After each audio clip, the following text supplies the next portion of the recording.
Hey, Bob. Good afternoon, folks. Back on. Okay, here we go. Saturday 24th.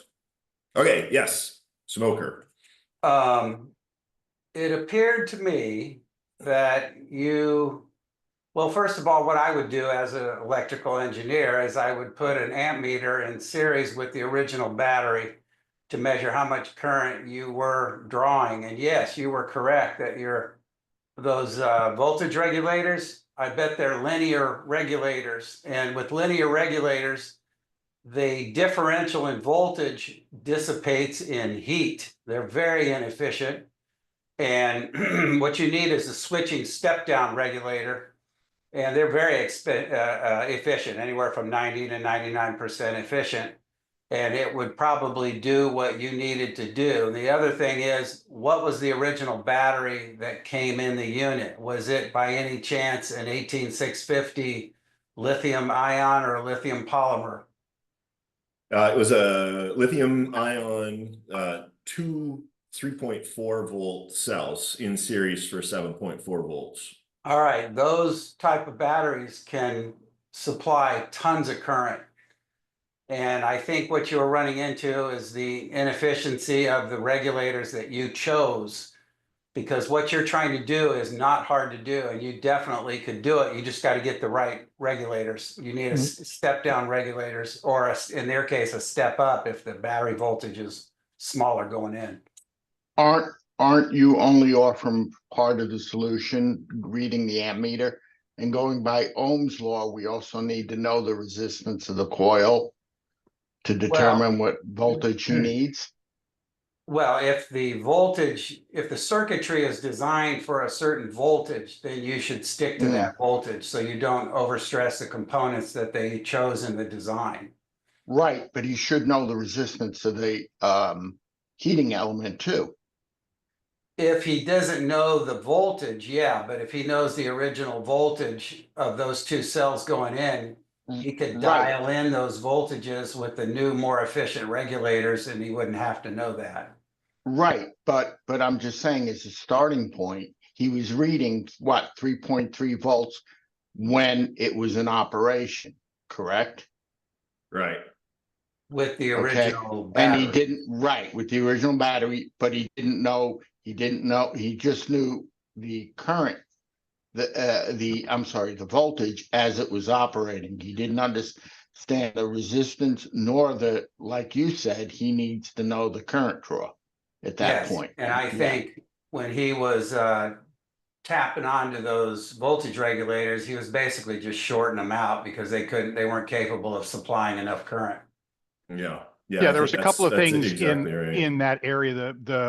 It isn't necessary really to know the resistance of the coil, just duplicate what was there, including wire gauge, because you were seeing wires getting warm as well as the regulator getting warm. Yeah. So that's the problem, is your regulator wasn't bulky enough to supply the current that's requiring. And I think the first step that Bob mentioned is put a meter in there, and find out what it's demanding. It may not even tell you everything is demanding, because you're losing a lot of you may not see the total current flow because of all the resistance that's in the way there. You could, I don't know if you could hook it direct, but that's why I asked you in a note what your original battery was. But you just need a beefier voltage regulator, or no voltage regulator if you can get away with it. I am going to hazard a guess that because it has the remote, and you can adjust the voltage of both the pump and the smoke unit with it to adjust the smoke volume and the rate that it's being emitted. I would hazard a guess that at full on both, they're probably both getting the full 7.4 volts. I'd be willing to bet anything that that's the case. When I jumpered it straight using the battery pack, as somebody suggested, I think it was Steve, it worked. It worked. Definitely your voltage regulators were underpowered. Yeah. And this clip leads, the jumper wires, they're too thin. Yeah, although when you measure the current, make sure you put it on current, not voltage, and put it in series, not in parallel, or you'll just short out the battery. Yeah. What was the gauge going to the element to the heater element. It's That's a not piece of the much. puzzle. It's not much at all. That's a piece of the puzzle. They were thin wire. If you guys take a look at the video, you can see those wires. Yeah. I'll bet you were 18 gauge or something like 18 that. gauge. So I don't think there's chassis massive current current for that. You know, a chassis current, you know, 18, if it's 18 gauge, you know what the rated ampacity of the wire is for 105 Celsius PVC cabling, I think, for a jacket. But I mean, you know, these are all pieces of the puzzle you have to put together. That's why I'm saying you want to gather as much as you can. You remember, you were just trying different things. You don't know what's exactly going on. I think a big key to puzzle, like Bob said, is you got to know that the current going through there when it's under load. The other thing is, why 2.5 minutes? Okay, why does it only? I would question the reservoir size. That it the reservoir was huge. When I was reading through the instructions, like huge, like this big. It's big. Backyard animal detected. Backyard animal detected. Oh, cool. It's got a backyard animal. I have AI on my camera that detects animals in the backyard. So then still, then why 2.5 minutes for such a huge capacity? My guess is that they were ensuring that the reservoir or the heating element themselves did not overheat. So the dumb units that I just picked up, they're just on or off. They'll just go and they'll probably happily self-destruct. This one, I think, had like a safety built into it. So it'll do like a 2.5 minute burst, shut down for like 30 seconds or a minute, and then like a 2.5 minute burst, and then shut down. I don't know that was necessarily needed, but it was enacted, and so unsuitable for my uses. That's why I wanted to do away with the electronics. Have you compared ultrasonic transducers producing a mist versus the smoke generators? I've messed with it before. I don't know if you've gone as far back as to have seen what I implemented in that gigantic Gatto that I built. It works, but mist isn't smoke. It doesn't behave the same. It doesn't look the same. And now we're pumping water into a boat, you know, to keep the transducers floating. And I don't know. I could probably make it work, but I mean, I gotta think I can make the smoke thing work. I've got these other things. I'm gonna give them a shot, and we'll see if I can figure it out. Maybe I'll just. That's a good question. Now I know you can't do black, because people have told me 1,000,000 times, if you can come up with a black smoke generator, you'll make millions. Because everybody wants to simulate diesel smoke, right? And white just looks like steam. So they all want the black. They said the only way you can do that is like burn a hydrocarbon, like burn rubber or something like that. And that's just, it's not a healthy thing or a safe thing. You could keep pushing that voltage regulator. It'll show up black smoke. Eventually. I tested one of the Harbor model ones about a week and a half ago. Don't recommend doing that inside your house with the windows closed. I'll put that out now. Well, if you remember my video when we were testing this original smoke, it puts out smoke. It would smoke my whole shop out in like 20 seconds. I gotta say, don't give up on that big one you had in the tug. It looked really good out on the pond. And I'm not a fan of smoke detectors. They never seem to scale right. But that one looked good. Yeah, it did. It did. I'll get it figured out. And I got to do it before June 21st, because that's the next fun float. I don't know if you're going to come down for that, Steve, but fits float of fabulousness. You're muted.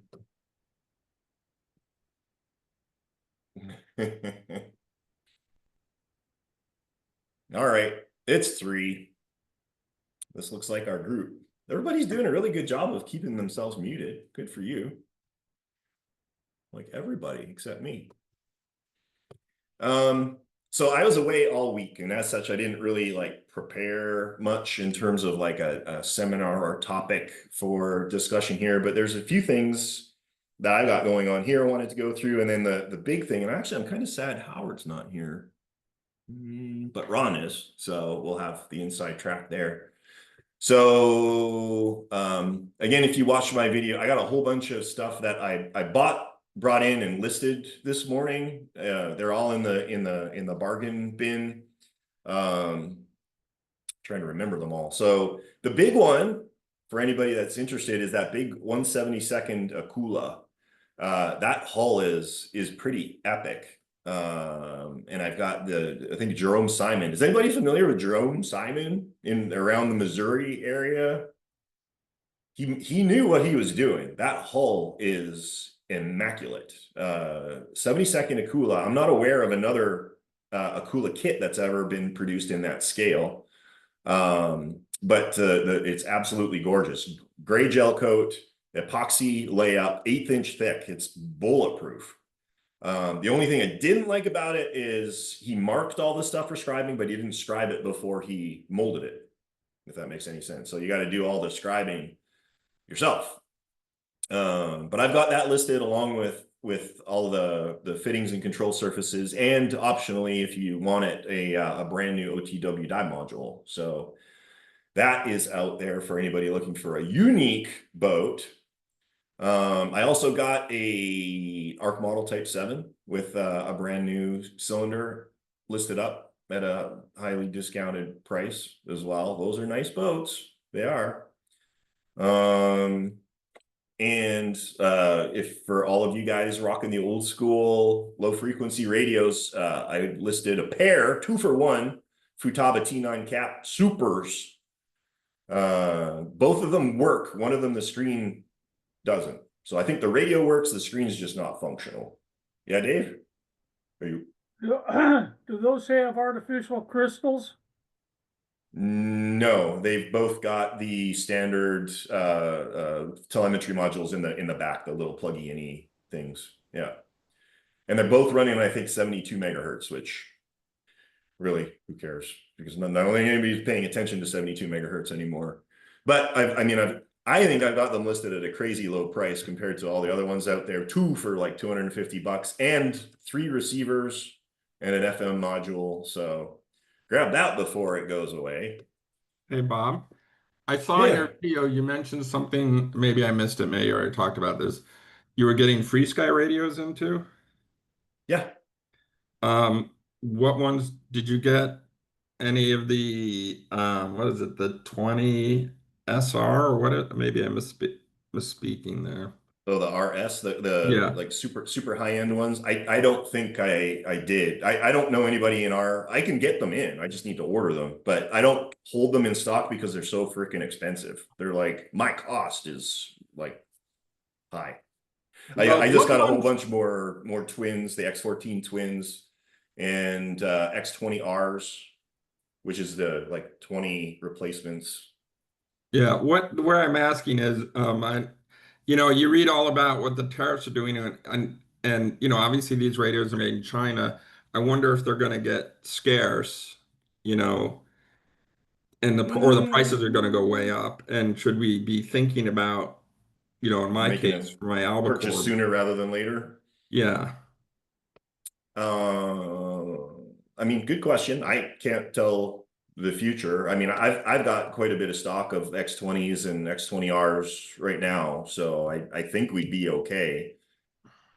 And realistically, for what we're doing, those radios aren't going to do a hell of a lot more than the X14. The only difference is the touchscreen, mostly. Yeah. Okay. Which of those FrSky radios? Because on my albacores, it's going to need like 11 channels. Do all of them? Yeah. Okay. Yeah, no, that's all based on the receiver. The actual radios, I think, will handle up to 25 channels. Mm-hmm. So you're probably good there. You just need to get a receiver with the appropriate amount. And if you really want to get crazy, you can run multiple receivers. You could have like 2 10-channel receivers and 20 channels and all sorts of insanity. No, but so the receivers then we should look to buy separately from Free Sky, those higher numbered receivers? I mean, I've got TDR10s and TDSR12s, I think, Oh, listed okay, on my great. site. You've got those. Okay. Yeah. And if you don't see it, if it's Free Sky and you don't see it, I can get it. Like I just. You have a guy Some you of meet in an alley who opens his coat and says, "What do you need?" Yeah, exactly. It's just that for some of the lower volume stuff, I just haven't listed it. And one more comment. Did you guys already talk about SUBFEST West? Because I see that. No, you're spoiling it. All right, I won't.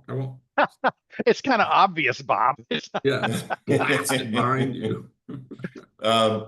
Bob, before you leave the radio discussion, do you have any X18s in stock? I do. Oh, how very nice. I like that radio. I think it's a nice in between if you want a touch screen, but a little bit smaller form factor. I like it. I'm disappointed they've discontinued it. And it's cheaper. Now they've still got stock, so I can still order them, but I do have, I think, 4 or 5 of those in stock right now. I don't think they're on your website, are they? Did I take them down? I don't know. And sorry, I don't want to take up time doing that. I can look it up again. Maybe I missed something, but if you want one, text me and I'll figure it out for sure. I can send Logan a check and see what my stock is. Well, I was interested. I might get a 14. I was very impressed with that one that Matt put in his boat at SUBFEST. Just terrific little radio. And like, you know, I'm kind of swaying towards the 900 meg only. There's really, to me, not a huge advantage to having the 2.4 gig tandem. Although I've used it on a surface boat now, my tugboat, and oh my gosh, that thing just runs like a rock miles away. So anyway, sorry. Yep.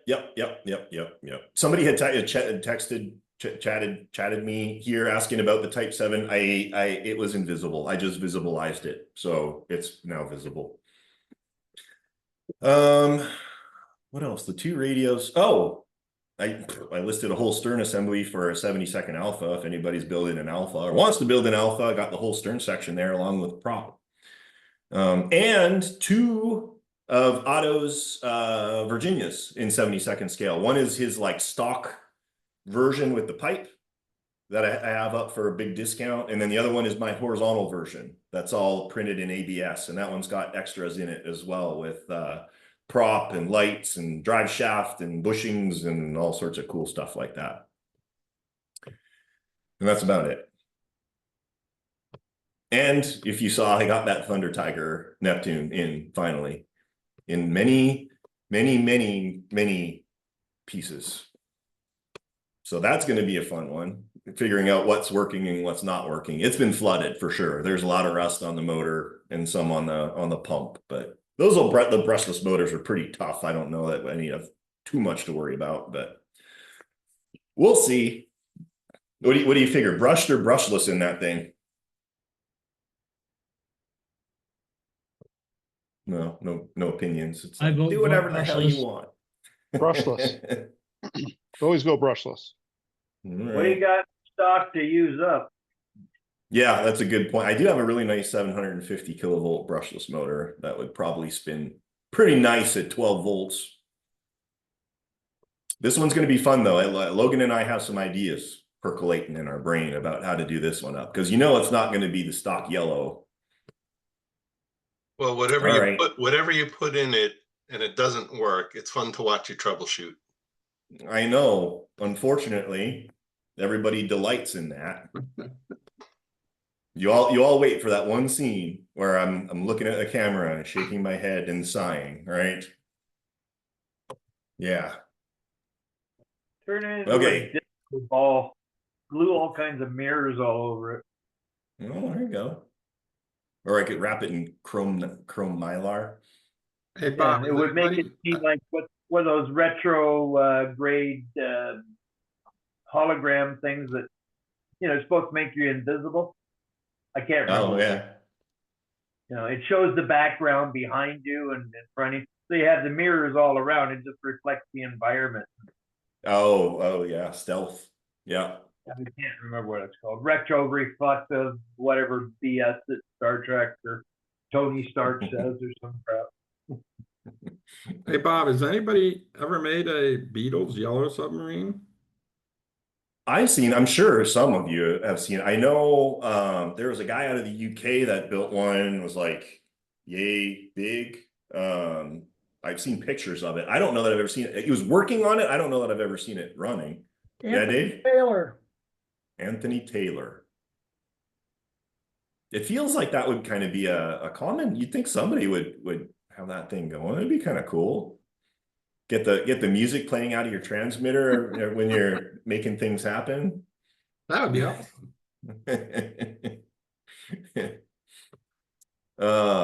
Okay.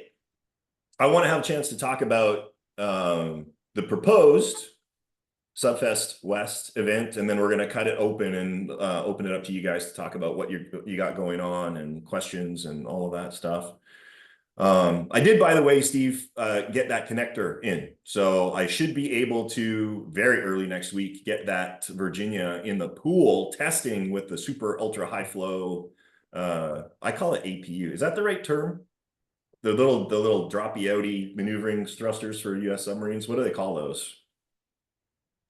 Outboards. Oh, outboards. Oh, Is that literally just that's what we call them. Yeah, either an SPM, a secondary propulsion motor, or outboard. SPM. Oh, I like APU. I don't know. Whatever. That's an That's aircraft fine. term. I know, auxiliary power unit. It still sounds better than the other one. Whatever the hell. Power fist pump yet? Auxiliary propulsion unit. Because Right. it's not an SPM because you don't lower it and twist it around. It's not a Right. separate motor. It's so I would call it the auxiliary propulsion unit if you want to go with APU. All right. I will. I have and I shall. I originally called it the steering pump, just to add a note of stealth to it. Steering the That's your I don't know. Right, it needs a third letter. Yeah, it needs a third letter. I don't engage the. All right. Let's talk about SUBFEST. So we got two individuals here who've taken point on helping me lay the foundation for the potential new event on the west coast of the United States, or the west side, maybe not the west coast, the west side of the United States. If everything plays out the way that we are anticipating it, I'm going to hazard a guess that even you guys on the East Coast may want to consider figuring out a way to get out there, because things are looking pretty darned epic. Trying to think, man, if I could have the, wonder if I can share out images. Hold on. Did this come to my photos album? Can I share it out? No, I put it in my other folder. All right, let's just talk about it. So this all kind of came about because of all the amazing, ultra cool photos that Tom Chalfant posted up of running in the Colorado River. The photos that he get, one of which, by the way, graces the cover of my book, Diving Deep. But the water is basically crystal clear. It's just south of the dam up there, and they control water flow all through there. And this is right on the border between Nevada and Arizona. So I was talking with Tom about this, and he's like, well, we run at a park, you know, it's public, and, you know, you got to fight all the people. If you're there on a weekend, there's people everywhere, and it's not ideal. You have to pay for access and all of this stuff. I'm like, well, I don't know, maybe it'll still work. And then I was strolling on Google Maps, and I went downstream a little bit, and I'm like, what is this? There was a little lagoon off the river. And what it is as a resort and casino called the Avi Resort. Avi. Avi? It's Avi. Avi. Yeah, I've been there a lot. Avi. Cool. The Avi Resort and Casino. Now, this has a lot of things going for it, and Ron and Howard can chime in if I'm forgetting, but basically it's self-contained. There's not a lot of other stuff around it, but anything that we may need from an event perspective is there, including, obviously, on-site accommodations that are exceptionally inexpensive. Like I believe the room rates were ranging between $45 and $65 a night. Now Ron and Howard both took the initiative, drove out to the resort for all of us, and spent the night. So they actually got an opportunity to stay in the rooms. And while it may not be, you know, the Ritz-Carlton, it's like, you know, what, like a Hampton kind of, it's like, they're like rooms, right? They're fine. Yeah. Howard, I don't trust, you've got, your standards are so much higher than everybody else. No, they're not. Yes, they are. You're No, a picky room person. Oh, you were the one who told me be picky. So the rooms are fine, okay? Yes, the rooms are fine. They don't have a coffee maker and no water. So that's Is all. that this is a question for all of you who live in Nevada. Like, is this like a Nevada thing? Why is there no coffee maker in any hotel in the entire state that I've ever stayed at?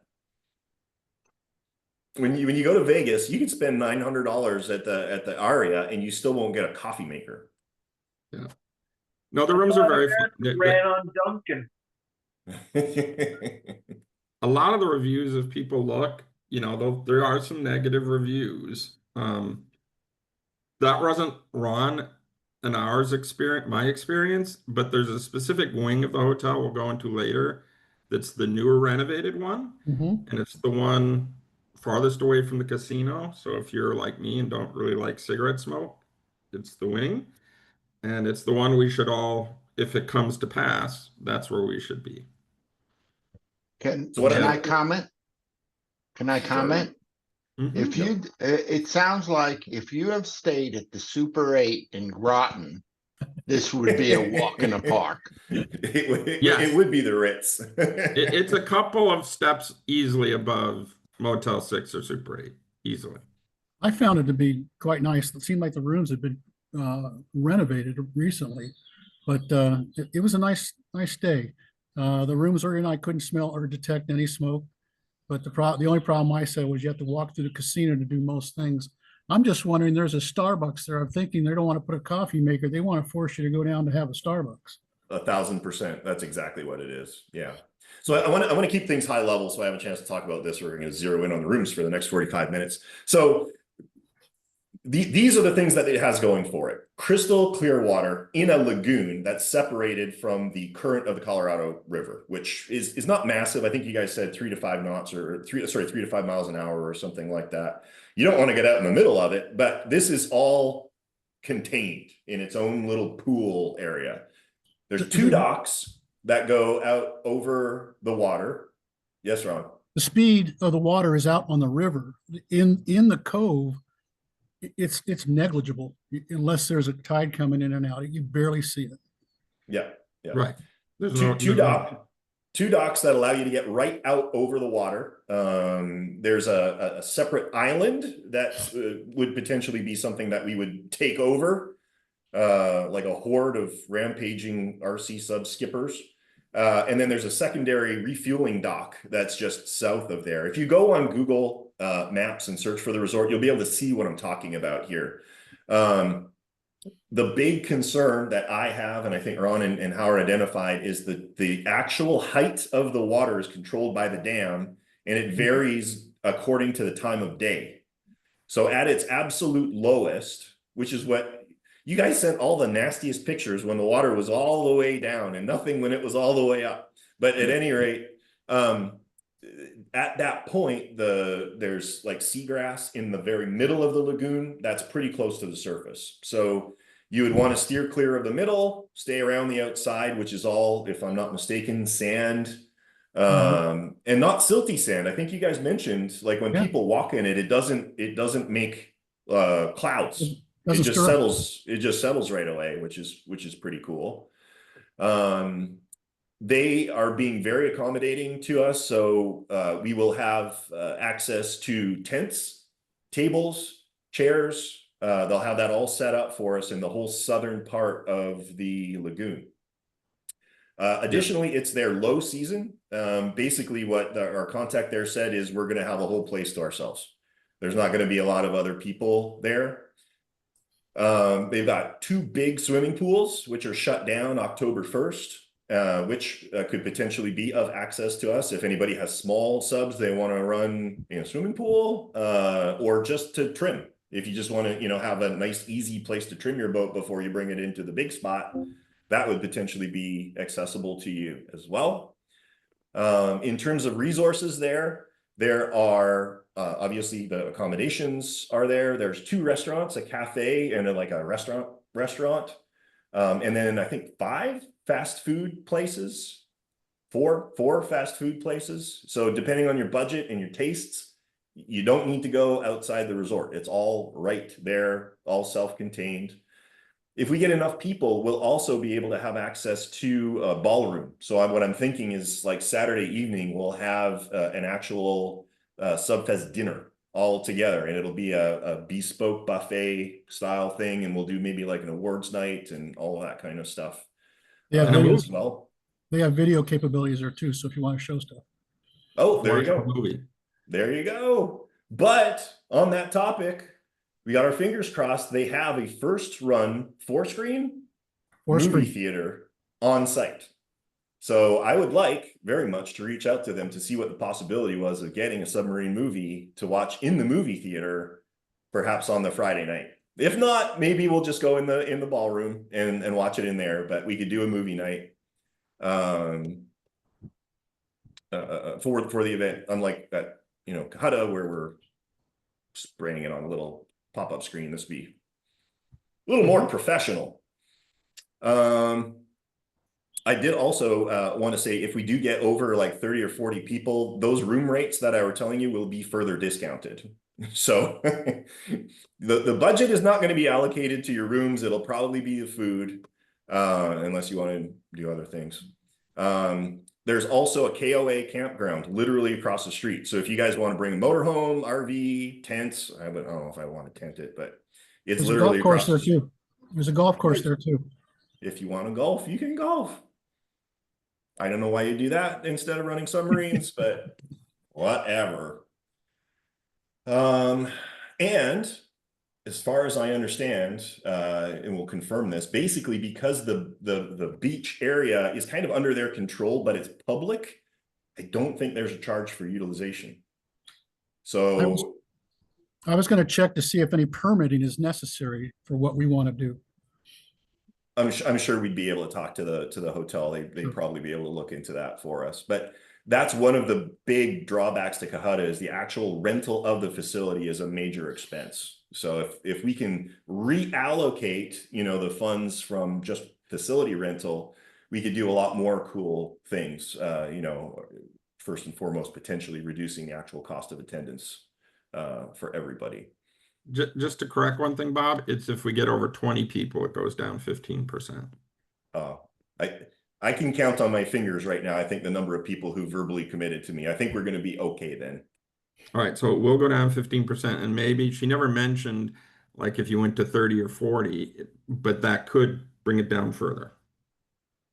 Now you're just talking crazy talk. They'll pay you to come and stay. What else? It's 2 hours south of Vegas. So if any of you, this is kind of what I'm thinking, if you want to extend your trip and take a shot up to Las Vegas, that opportunity is there as well. If you want to bring significant other, friends, family, whatever. On that note, there's an arcade on site. If you do have kids or grandkids or whatever, you want to bring them out, they'll stay occupied. There's stuff for them to do as well. What am I forgetting, guys? Did you say the dates yet? Oh, say what? Dates? Did you mention the dates yet? So that currently is up in the air. So we've got kind of 3 potential dates. There would be like the 3rd week of October would be the earliest one. And then it would be like the first full weekend in November. I think it's the 6th to 9th. And then the second weekend in November, whatever that works out to, the weekend after that. So we need to throw that out and see if there's any strong feelings on behalf of anybody. Purely from a selfish perspective for me, my vacation time rolls over at the end of October. So if I could do it before the end, that means that I would have my full vacation time for the following year, but that's a minor convenience. So It's whatever works out best. The weather shouldn't be significantly different between the dates. And so the only potential issue getting later in November is we may run into Thanksgiving if people have a lot of travel, you know, going on and stuff like that. If it's a problem, it would still be a week or two away from that, but you know. What about wanna the make other it easy. sub events, Bob? Well, those typically take place in September, August and September. Okay. So they should be a long ways off from this. I do know that from our perspective here, we're planning on driving out. So anybody in this area or passing through this area could drop off boats and we could haul them for you. Because, and we're looking into this, so there is an international airport like 20 minutes away. So if driving is not high on your priority list, if you can get boats there, you can just fly in and fly out. So that could be huge as well. So you're talking this year, October or November? Correct, 2025. I know there's a lot of guys out here in the West Coast that I haven't seen in your group. I'll reach out to them and see if I can get any interest. Yes, absolutely. And obviously we'll you know, push this information out to as many people as we can. We do have contacts obviously on the West Coast, and the more that we can get, the better the event will be. We had about 50 people at SUBFEST East, you know, for SUBFEST Redo. I think we can get significantly more than that. I really do. This venue, it's like a destination thing. I've never heard of a submarine event that has this kind of resources available on site. So it should be pretty exciting. Any thoughts or concerns or questions? Can you throw a poll maybe up on the forums about the dates? See if there's any strong leaning. Yeah, actually, what I was thinking is actually hosting the poll through my website. It'd be like a form you could fill out. You know, choose your dates. You know, so I'll put the links on the forums, all the different forums and stuff. And then if you talk to people, they can go in there too. And that'll also register. Yeah. I'll have a little, you know, if everything looks good, do you think you'll attend? You know, not holding you to it, but to get a temporary, you know, initial head count would be super cool, because I'd be willing to bet it's a big difference between planning for 30 people and planning for 60 people. So we'll have to figure that out as well. And that could influence, the sooner we know, then when we go back to them, when they're going to give us a bid and a quote, it'd be good to know. Like if we knew right out of the gate we were over 20 and had the names, that will influence how she thinks of our package, right? I'll eat my shirt if we can't get 20 people. Like I said, I've almost got 20 people. Can I film it if you have to eat your shirt? Absolutely. And we'll put it up. All right. Yep. Bob, you mentioned about the marketing as far as the SUBFEST, and we were talking about possibly getting something out to the schools and STEM groups and people like that to see if we can get public interest to come in.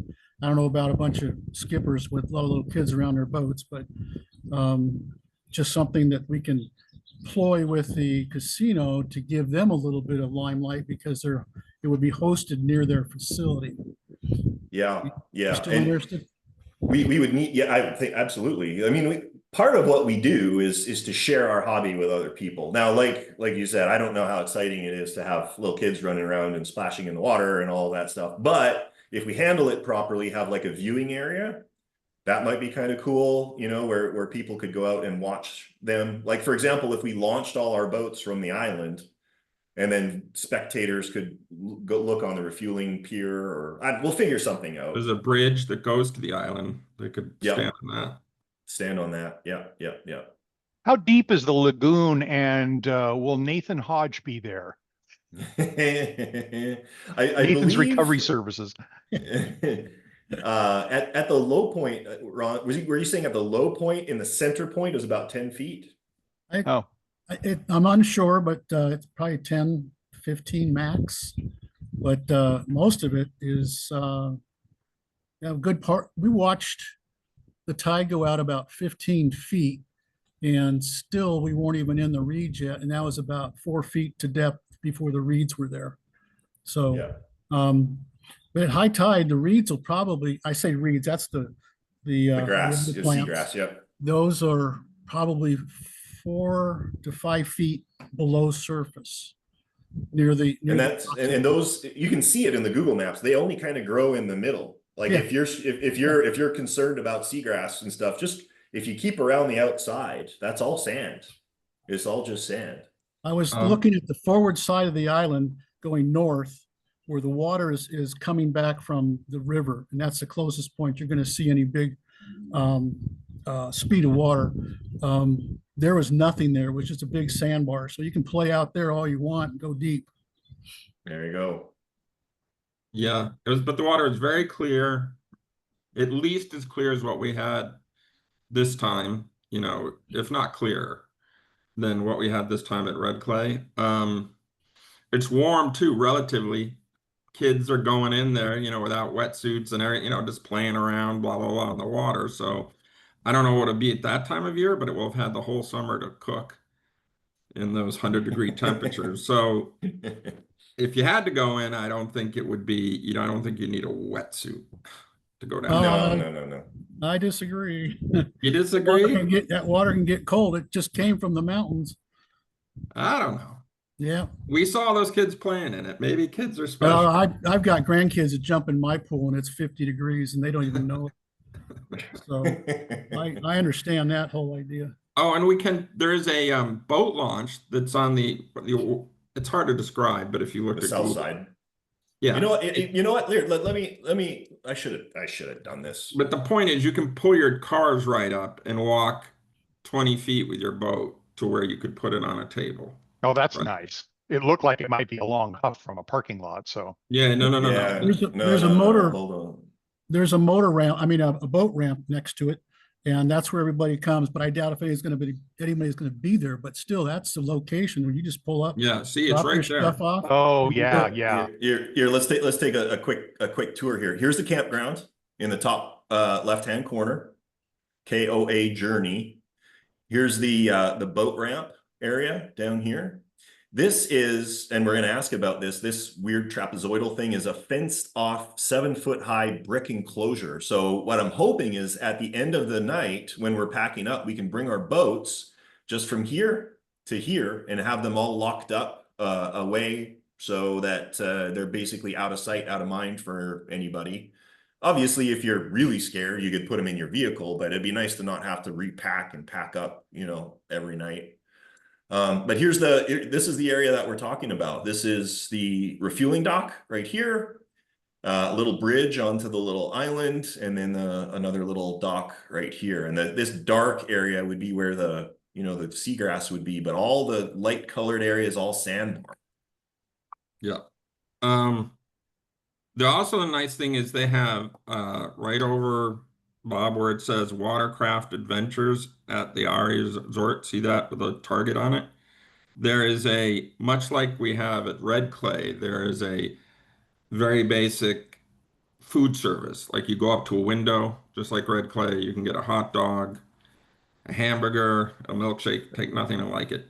Yeah, like look at that. Like that would literally be, let's see, there's a scale here, 20, 40, 60, 80, maybe 100 feet from, the dock here. And then here's the swimming pools that we were talking about. They actually have 3. This one looks awful tiny. That's a jacuzzi. Yeah. This is a jacuzzi? Oh, you could. Yeah, so if you really want to give your boat a test, go for it. Cook your boat. Yeah. In this wing of the hotel, you were just touching it there. That's it. Right there. That's the renovated one. That's the one we stay in. There are views of the Colorado River. Mine had a view of what you're seeing there. You had to pay an extra $5 though. Yeah. And Ron's room is exactly the same as mine. So yeah, it just had a stinking view. The big building to the left, that is the movie theater. Have you been there? No, I went in and looked, but okay. I thought. Oh, I'm sorry. No, I thought you were somebody else for one second. I just heard a voice, and I was like, oh, because somebody said they had been here before. Yeah, cool. Who was that? Who's been here before? Didn't somebody say they had been here? Anyway, I thought so too. That was me, Tim Logan. was it a long time ago or recently? Yeah, I used to live in that area for about 50 years, and it was probably more than 20 years ago. Okay. So just to put this in perspective too, this is the airport. Where did it go? Where did it go? Keep going north. It's close.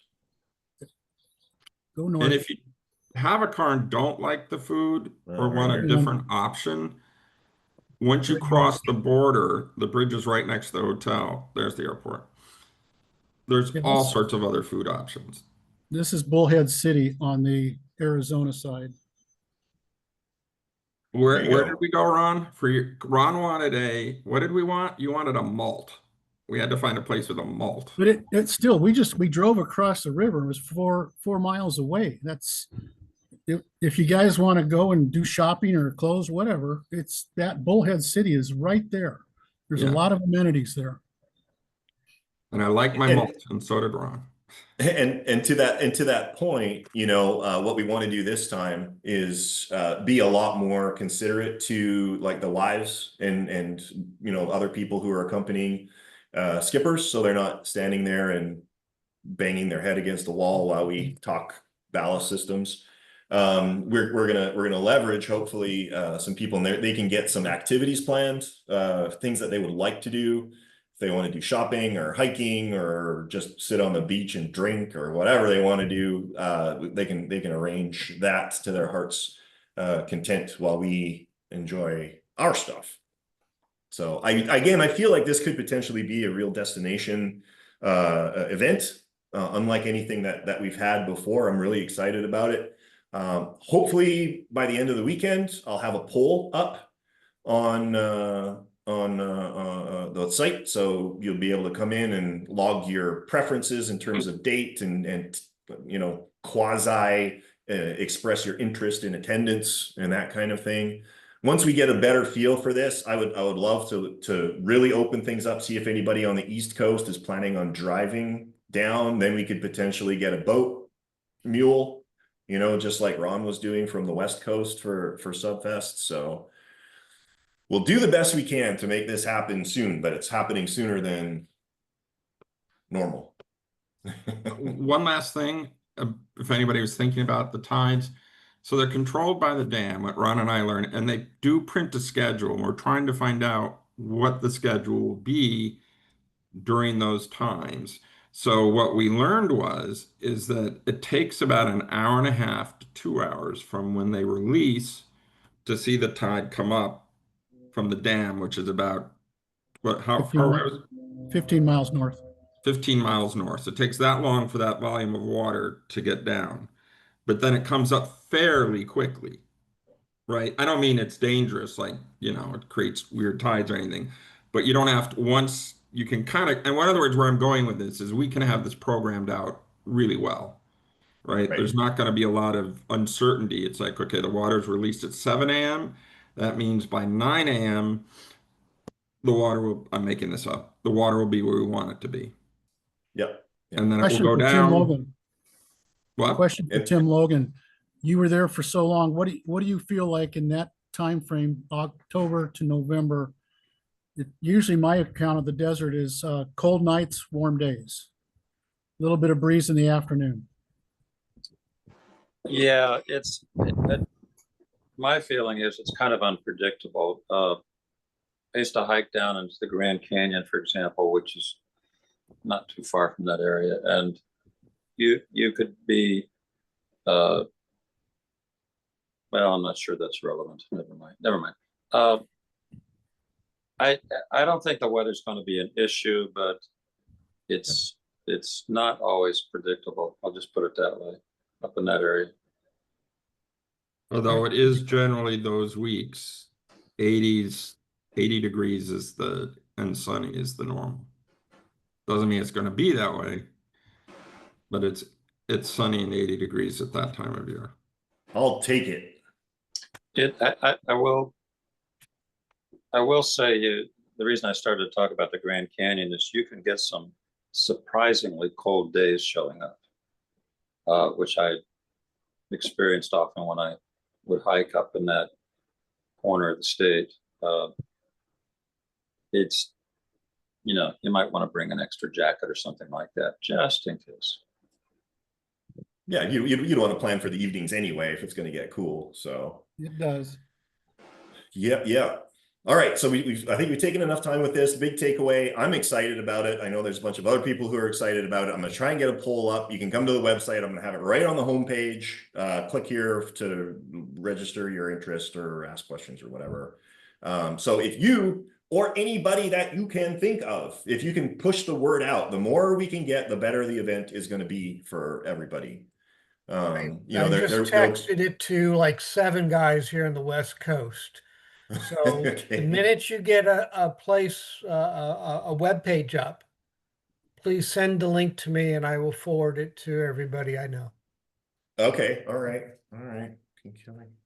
Yeah, make sure we ping that rabid pack of submariners from Florida that came up to SUBFEST. They're a lot of fun. The Orca team, yes. Yep. It's a long haul for them, but hey. It would be, but I mean, if you can turn it into a vacation, I mean, come on, you can go to the Grand Canyon. Come on. I've never even been to the Grand Canyon. It's great. Big hole in the ground, but it's good. I wonder, there's like a little municipal airport. I wonder if they would do Grand Canyon flights out of that little municipal airport. You'd probably be flying with a 16-year-old kid who just got his pilot's license, but you'd probably do it. Can't you rent a plane and take us all on a trip? I could, like 2 at a time. All right, enough talk about that. That's the plan. Thanks for your interest, blah, blah, blah. Okay. I saw a chat come up. Somebody was interested, by show of hands and or pinging or coughing loudly, who would consider themselves a newbie in this hobby? Michael, Bob, Rod, Ron, Howard, Joe, a lot of you guys. So where are you guys at in your journey? Are you like in the consideration stage, or have you invested in a kit and you're just like plowing your way through it, or you have a couple boats? Who's going to go first? Bob, you got your hand up. Bob Fields. Yes. As you recall, I come from a drone helicopter plane background. I've been following the Carmel SUBFEST for like 7 or 8 years, just enamored with the thought of making a submarine. So that's going to be my next endeavor. But I'm a sequential person. I have to switch CAD programs. I now have to learn Fusion 360. Once I do that, I'm going to finish my design. And then I've got to get a bamboo printer so that I can apparently print ABS plastic. So once all that's behind me, I'm taking in as much as I can from you guys and reading and following websites. And so I have a ton of questions. The first of which is, do you still offer a conference call to the new DiveTribe people, or do you still offer that $40 a half hour one-on-one consult? Yeah, I do, and it is on my website under, I think, resources. It's like live consult. Just bear in mind now that because I'm working full time, like the days for me are pretty right. Yeah, they are completely filled up. So it'll be. I'm totally willing to pay for your time. That's not a problem. But when I joined the DiveTribe, I thought I was just going to pick all your brains and this was going to be infinite knowledge that I could tap in. But now I feel like a total idiot asking questions that might be considered stupid. You know, it's like, where the hell have you been all this time? So I figured I'll ask one per DiveTribe. Bob, there's a real good reason why I haven't been talking. Okay. Where's that? Who said that? Rod Hatcher. Oh, okay. Yeah. Didn't want to look like a fool.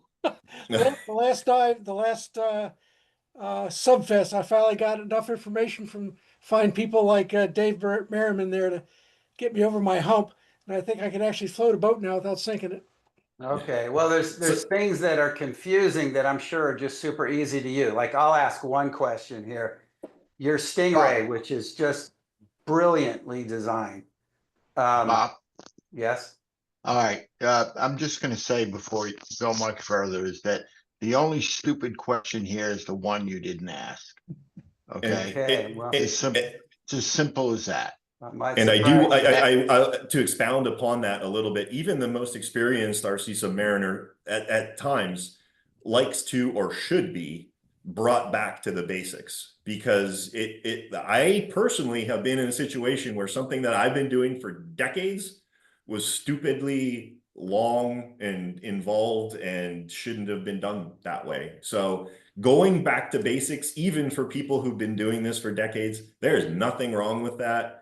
And speaking for me, I know for Dave and for Ed and all of these people who've been doing this for a while, we absolutely love new people to come in and ask questions. We love it. Okay, it's better than the advanced questions talking about programming mixes and radios and stuff like that. So never, ever, any of you feel hesitant to ask a question, period. Okay, well, I'll eventually get to the point where I'm using my plain controllers to control the submarine instead of investing in a bunch of other things, because I've already got all that technology.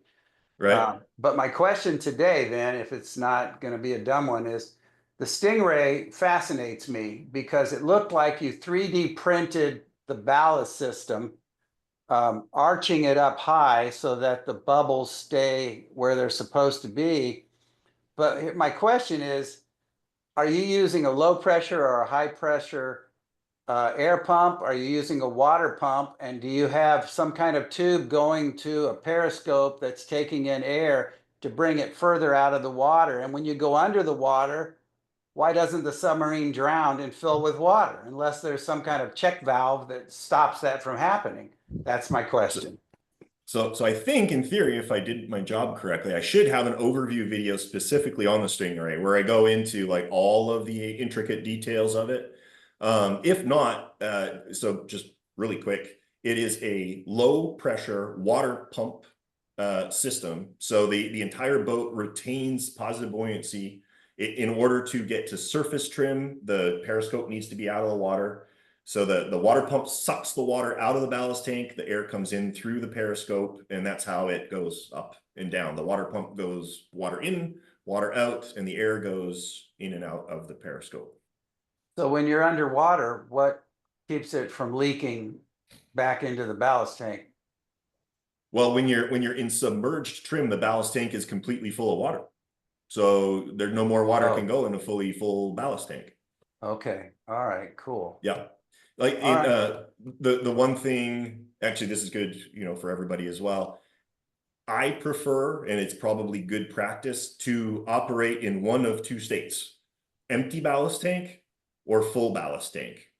When a ballast tank is in between, you got the capability, unless you have a spherical ballast tank, that water can slosh forward and backward depending on what you're doing. And if you guys remember my Virginia, I had all kinds of problems because it was a long ballast tank and the water was sloshing forward and the thing would stand on its nose. So yeah, you definitely want to be either full or empty, or have an angle system where it's a piston or whatever. Yes. Now, do you have a resource page that shows all of where you can get the brass tubing, the surgical tubing, the pumps, the water pumps, air pumps? I have a favorite products page on my website that has a lot of the componentry and electronics, but not things like tubes and brass and stuff like that. That's more, it's pretty easy to search out on like Amazon and that kind of thing. Okay. Bob, you should go through that list of favorites too and just maybe freshen it up. I've noticed you are leaning different ways on some of those items. And I think you've been using some things that aren't on that list. So, because I use that list a lot to look things up, and it's been mentioned, but Bob's book, I have the paperback and I have it digitally on my iPad, and I look at it a lot. Yeah, it's awesome. All right, Tim, you've been frantically waving your hand. Yes. It's only because I can't find the raise your hand button. Okay. I've just completed the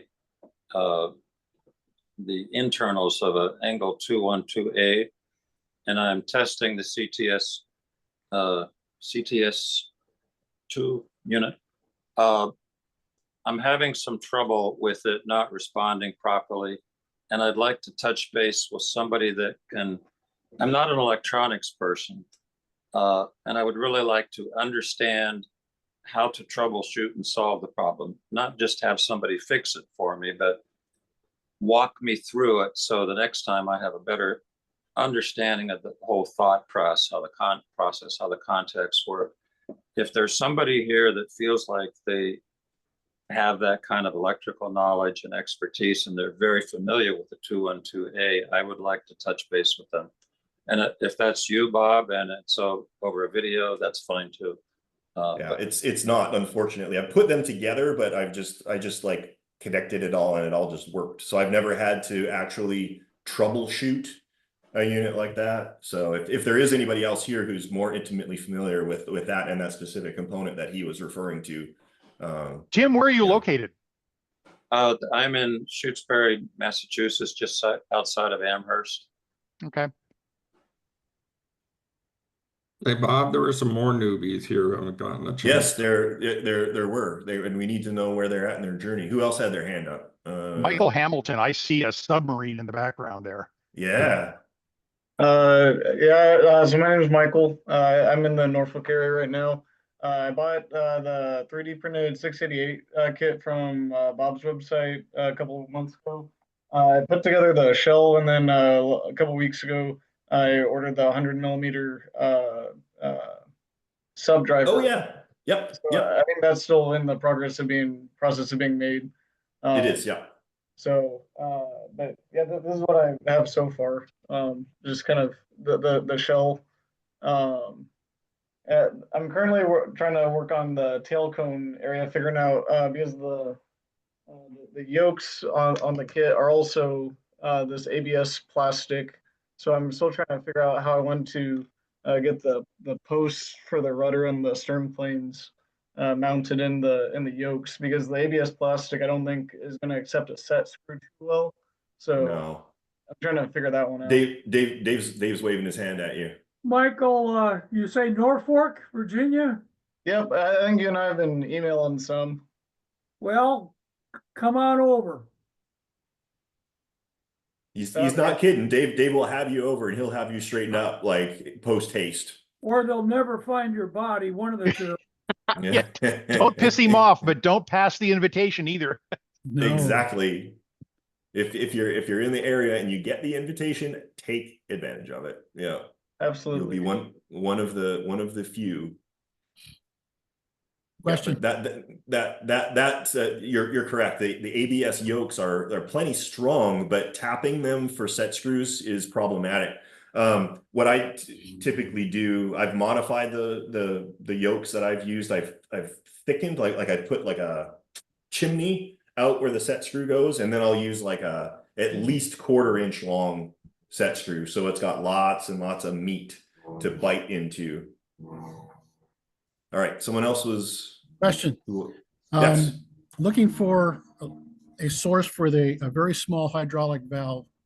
I'm redoing my watertight compartment, and every one I get is just massive. I don't know why, but I'm looking for a small one that has a big enough orifice that'll pass enough water through to quickly dive the boat. Anybody? Hydraulic valve. Valve, yeah.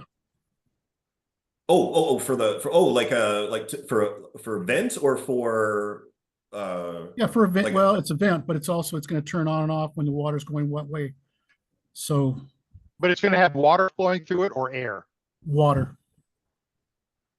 It's an OTC unit is what I'm replacing, and they have the same one there. It's almost corroded beyond recognition, so I can't find out who made it. So I'm trying to find a good source for a very small one with a big enough orifice that it. Have you looked at McMaster car? McMaster, yeah, they have them. I don't think they're as small as what I need. So, hey Ron, I can go ahead. Yeah. Well, Ron, we talked about this car and doing my research for the hydraulic system for my periscopes that I'm gonna play with and ordering parts. like on Alibaba, I know, and those places, but they make incredibly small now for these hydraulic systems that are very expensive RC excavators and stuff. Incredibly very small little valves. You know, they're controlled by a servo and they're meant to control fluid. And they even have up to 2 mm hoses. You can get bigger that connect to it, but you can get them independently. You can get just the valve with the servo, the control, and all that stuff. I mean, I there's just a lot of them. I just before I forget, I just pasted a link. I got these. I used them in my Seaview, and I've used them in my 212. These are little, large orifice, normally closed Right. solenoid valves. And what I like about them is like a lot of time the solenoid valves require pressure, like back pressure, in order to function properly. These will actuate even at zero pressure, and they're not super cheap. They're like $10 each, but I use them a lot, and I like them. So Cool. Thank you. yeah. Question number 2, small bronze sleeves. Anybody have a favorite company that they order from, like 2mm IDs? Yeah, Dave. Crickets. Hey, Dave. Getting back to the previous question, check out the Clippard catalog. There you go. Name from the past. Yeah, super high quality. I was curious. I was going to suggest it, but I don't know if the bore is big enough to get the work done quickly enough. Works great on air, but I don't know about water. Yeah, they're primarily known for pneumatics, but yeah. Okay. Well, I'll look at your source too, Bob. Yeah, small bronze sleeves. Anybody? The only ones that I have are the bronze oil impregnated, like oil light bushings in like 1/8 and 3/16. But if you're looking for 2 mil, I don't know. Well, they might have them that size. I've never had calls to use them. That's pretty small. What's the application, or is it secret? Well, just look, the push rods for some of these things, they come in 2mm, 3mm. Oh. So I'm just trying to find a source. Jim's waving his hand. Jim.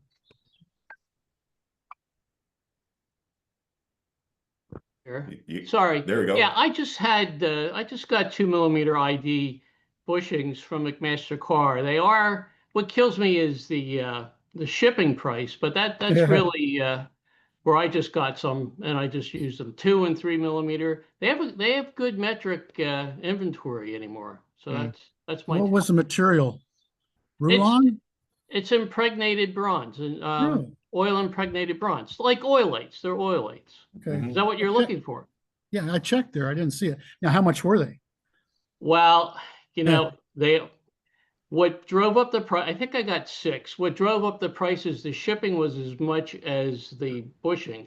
So I think I spent $30 on 6. So, if I didn't know, I couldn't find them anywhere else.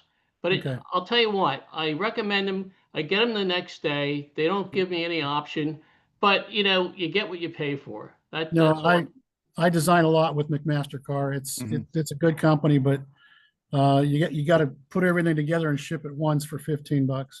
Yeah, order a drill press or something, then you won't care about the shipping. So yeah. I was going to turn them on my teeny lathe, but I'm lazy like you. Right, Dave. Yeah. Are you looking for an oil light bushing, or are you just looking for a tube? Oil depend. I'm looking for the bushing. You need a bushing. I'm looking for the bushing. Yeah. All right. It's got to be fairly. Bob recommended. I just actually bought it. This whole set of copper tubing where one tube fits inside the other tube. Oh no, like it's brass. K&S. Yeah. Bob did a video a while back that showed how he made sleeves for the push rods going out, and you have your sleeve in the middle and either O-ring if it's rotating or cup seals if it's moving. And so I was trying to find some that get down with a small enough push rod. So 1/8 inch, I guess, is okay if you can bend it.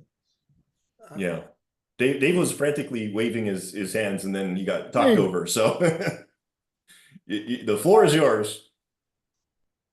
Listen, you have specific needs for bore and outside diameter. Do you have a lathe? If so, go Yeah. to stock drive and get their raw sintered bearing stock, round stock. Mhm. And what you do is you turn it to diameter, you bore it to diameter, and now Yep. you have the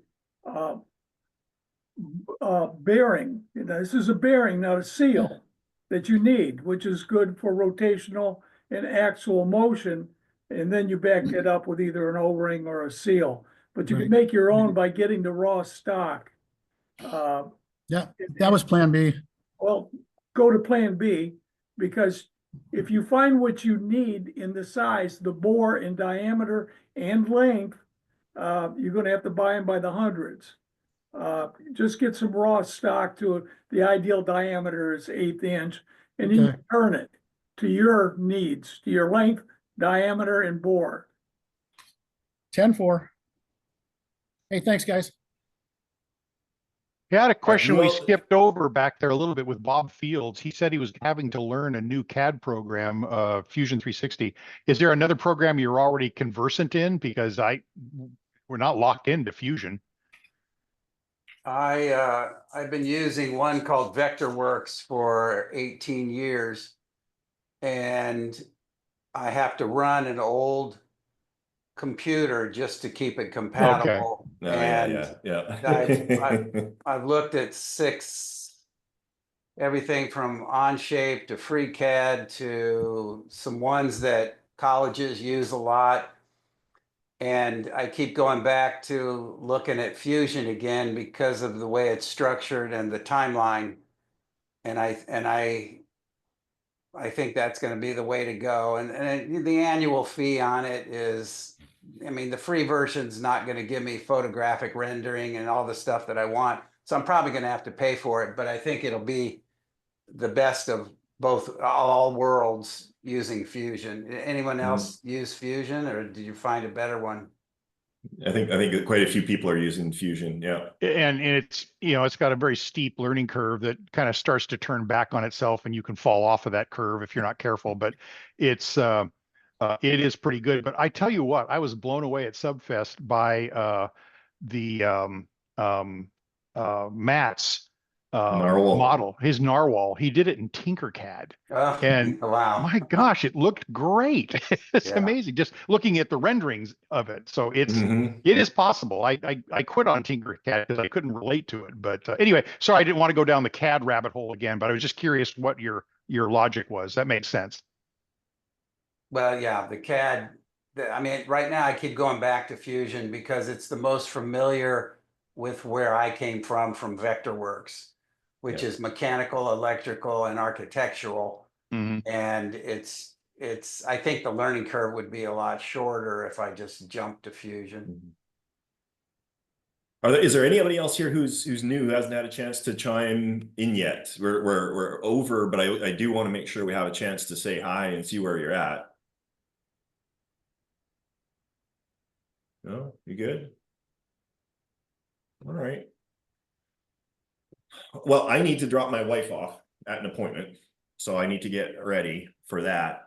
One quick thing that I'm super excited about, I mentioned this in my last video, I did get 2 new sensor modules for the FreeSky radios, a pressure sensor and a pitot pressure sensor. Ideally, hopefully Ed maybe will come over and we can really play with this, but I want to put this in my alpha so that we can possibly convert pressure into depth, so you can actually see on your radio how deep you are, program in fail safes and that kind of stuff. And then the pitot, if that works, would also give you a readout, ideally, of your velocity through the water, true velocity through the water. So it's not going to be as easy as plug and play, I don't think, but yes, Dave. What's the status on this video from our recent event? So we were talking about it with Ken earlier on. I'm tired, I'm sorry. The hard drive is here. I'm having a hard time reading it. We're going to have it worked through. I got my IT guy on Monday. We're going to get all that done. And then once that's all done, I'm going to transfer it to this 2 terabyte, super expensive hard drive and send it to my video dude. And he said he'll knock it out in a couple weeks. Cool. Yeah. So it's coming. Yeah. All right. Quick Any question. last part? One Yep. last, what's the best way to get a hold of you? Email, probably email, or through the chat on my website, which also comes directly to me. Okay. All right. Cool. Yep. Thank you. Yeah, don't feel afraid to reach out to me, guys. Just for heaven's sakes, don't like call me out of the blue, because I'm working during the day, so a lot of times I can't pick up the phone. But by all means, like if send me an email. If it's super urgent, send me a text, you know, or the chat on my website, and I'll typically get back to you pretty quick. I'm still pretty solid on that, so I'm still around. All right. No, Thanks, everybody. I love these meetings. I love them too. You guys are great, despite what everybody says about you. Who made the graphic behind you? I did. Do you use AI to do it? Dolly 3 or chatbot? Part of it was, but I love how AI is like, you know, I need to get a logo for SUBFEST, and it's like Scoopafum Wickaboga. Like, I literally spelled it for you. Why can you not put this in the image? So it was heavily modified in Photoshop after I got it. It's awesome. Thank you. Yeah, I'm excited. I think I want gaudy, Vegas, nasty, casino-y. I think it's going to be a blast. It'll be a great t-shirt. Yeah. Yes, it will. We'll make some mugs too or something. All right. You guys have a great rest of your weekend. Happy Memorial Day. I think most of you guys are US. If not, have a good weekend, and catch ya next time. Bye-bye.